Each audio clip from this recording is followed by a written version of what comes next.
Union, we made it!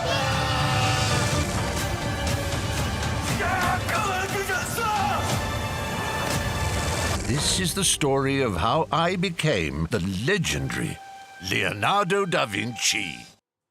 Hello and welcome to this week's film show. Our critic Lisa Nesselson joins me on set as always to walk us through some of the new releases. Lisa, hello. Hello. We are starting with a film that stirred up political debate in Poland, Agnieszka Holland's refugee drama Green Border.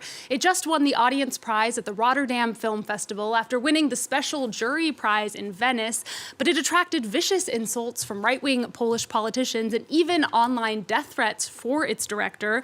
Lisa, why would the president of Poland be upset that a film by a Polish citizen is getting so much praise? Why indeed? If I were the president of Poland, right-wing or not, I'd be proud and happy that somebody as gifted and successful as Agnieszka Holland was known as hailing from my country. But Green Border has the audacity to suggest that when refugees try to cross into Poland at the Belarusian border, they aren't exactly welcomed with flowers and chocolate. Nobody flees their home country expecting to become a political football subject to horrific violence and deprivation. Some say the ongoing migrant crisis is the most important issue in the world today. Those conditions are documented, but Poland's former deputy prime minister contended that the U.S. lost the war in Vietnam because the media covered it in a discouraging way. So he ordered that there simply be no coverage of the often dire situation on their border. In October, Poland did elect a new centrist pro-EU government, so maybe they'll be taking more pride in the film. Let's take a look at Green Border.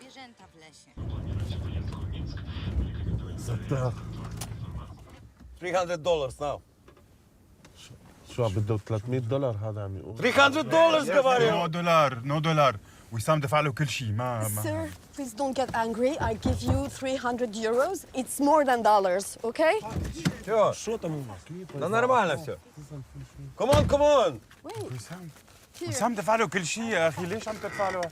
هلا عطيه خلينا نخلص من هاي القصة شو بعمل لون حاسبين اتصل Wait here. يس وصلنا على السويد؟ لا حبيبي لسه قالوا هو قال لي انه The president of Poland compared this excellent film to Nazi propaganda and disparaged Poles who would sully the nation by going to see it. That backfired, by the way. Poles did go to see it.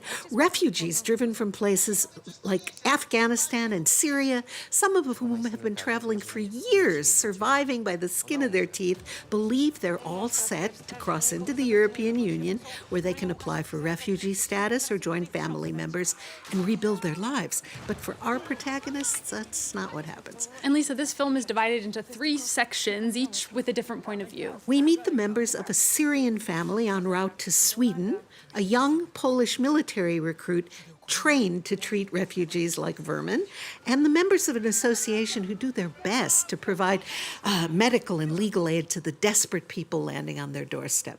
Holland excels at telling stories intertwined with historic reality. 3 that shook me to the core are In Darkness, about Jews who had escaped from the ghetto being hidden in the sewer system of Lviv, Poland during World War II, true story.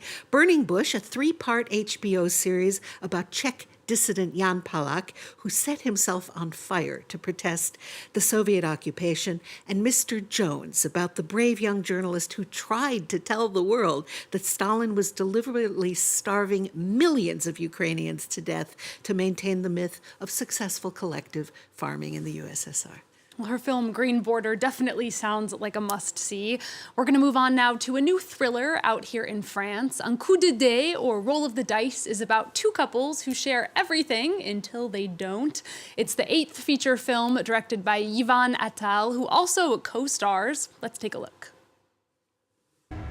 Qu'est-ce que tu fais là? Je suis venue déjeuner avec toi. Tu veux que je me sente coupable? Quitte cette fille. Ça me gêne vis-à-vis de Delphine. Le grand Mathieu, incorruptible, monsieur bien sous tout rapport, c'est ça? Delphine passe pour une conne et toi tu dis rien. Tu cautionnes en fait. Vincent, c'est mon ami depuis toujours, il nous a sauvé la vie. Tu t'approches encore une fois de mon mari, je te crève les 2 yeux. J'y crois pas une seule seconde. Delphine est incapable de ça. Regarde-moi, tu doutes de moi? Non, non. C'est qui alors? Now, Lisa, this film begins with Mathieu, played by Ivan Attal, in a hotel room plagued by vivid, guilt-fueled nightmares, trying to figure out how he got there. Roll of the dice is concerned with luck. Most of it bad. So, 10 years before the point where the film begins, Mathieu, his wife Juliette, and their young son are rescued from an intruder by good friend Vincent, played by Guillaume Canet, who is married to Delphine, played by Mai Wen. To forget the trauma, both couples relocate from Paris to the south of France, where the two men work hard and build an incredibly successful real estate firm together. Mathieu feels he owes his life to Vincent. What happens next fits squarely in the category of, hey, rich, successful people have problems too. When a versatile mistress ends up dead, the film strains the laws of probability, but the proceedings are mildly entertaining without being outright gripping. And I think this would be fun to catch up with on an airplane, although Mathieu suffers from a fear of flying. Well, next time I'm on an airplane, I'll look out for Roll of the Dice. Next, Lisa, a film out in French cinemas and sold for release in dozens of countries worldwide. The Inventor is an animated feature that looks at the life of certified genius Leonardo da Vinci. Now, Lisa, you visited Clos Lucé, the chateau and estate just 2 hours southwest of Paris, where, at the invitation of King Francois I, da Vinci came from Italy to spend the last 3 years of his life. Tell us more. Clos Lucé is hosting a delightful exhibition through May 12th that shows how this equally delightful film was made. Co-director Jim Capobianco worked for Disney and for Pixar. He shared an Oscar for the screenplay to Ratatouille. But this was shot in a combination of stop motion and hand-drawn animation here in France at the Folioscope Studios. Some of the 800 frequently adorable accessories, the small costumes, and meticulously accurate sets are on display. When Leonardo packed for the trip from Rome to France over the Alps, he rolled up 3 of his favorite paintings, including the Mona Lisa. Ooh, well, let's take a look at The Inventor and hear from director Jim Capobianco and François Saint-Brie, whose family has owned the Clos Lucé since 1854. When long beards were all the rage, a rather insightful inventor put some big ideas center stage. If you haven't already guessed it, this visionary is me. And this is the story of how I became the legendary Leonardo da Vinci. I was so much interested in engineering and sciences and art, and I felt the one word was invention that kind of encapsulated many of those ideas as one. And it felt like it felt right.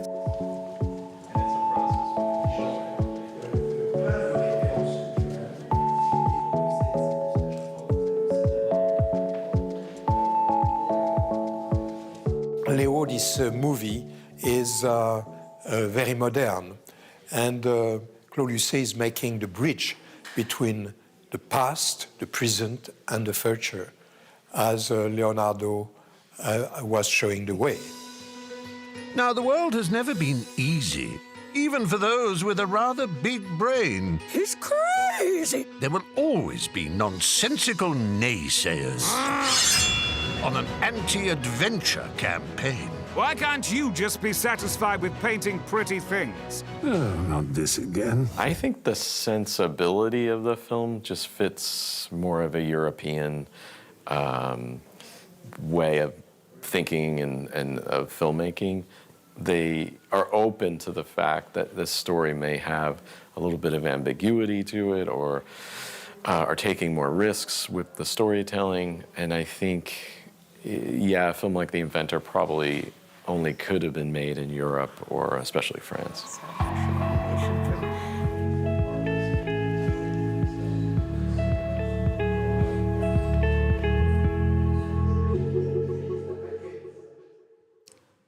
Events that took place 500 years ago are brought to life, as you can see there, with buoyant skill.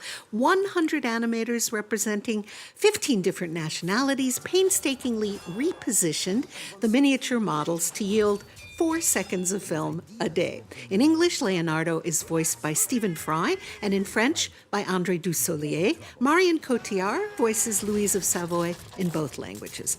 This is dreamy, funny, educational, perfect for sparking the imagination of kids and renewing the admiration of adults. Leonardo's visionary curiosity is beyond dazzling, and Claude Lucet does an excellent job of sharing his genius with visitors year-round. You don't have to take my word for it. Claude Lucet made Time Magazine's 2021 list of the world's greatest places. All right, Lisa, it looks like down for a weekend trip and then definitely want to see the movie as well. Finally, we're going to end in the French city of Clermont-Ferrand, which is famous for hosting the world's most extensive festival devoted to short films. This is the 46th edition of the event that takes over Clermont-Ferrand, the way I imagine the Summer Olympic Games are going to take over Paris, which is to say in a spirit of contagious celebration. Rabid film buffs of all ages line up from early in the morning until late at night to catch the thematic batches of shorts with generous prizes to French, international, and experimental short films. A great many of France's leading filmmakers got their starts at this event. François Ozon and Cédric Clapiche, to name but two, and most of the auditoriums in this college town are commandeered for programs that routinely sell out.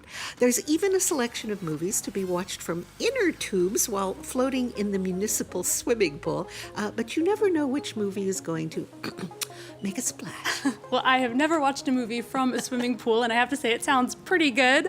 All right, we'll leave everyone with a sampler of this year's selection of 400 films from 50 different countries. Lisa, thank you so much as always. Thanks to all of you for watching. There's news coming up on France 24 right after this.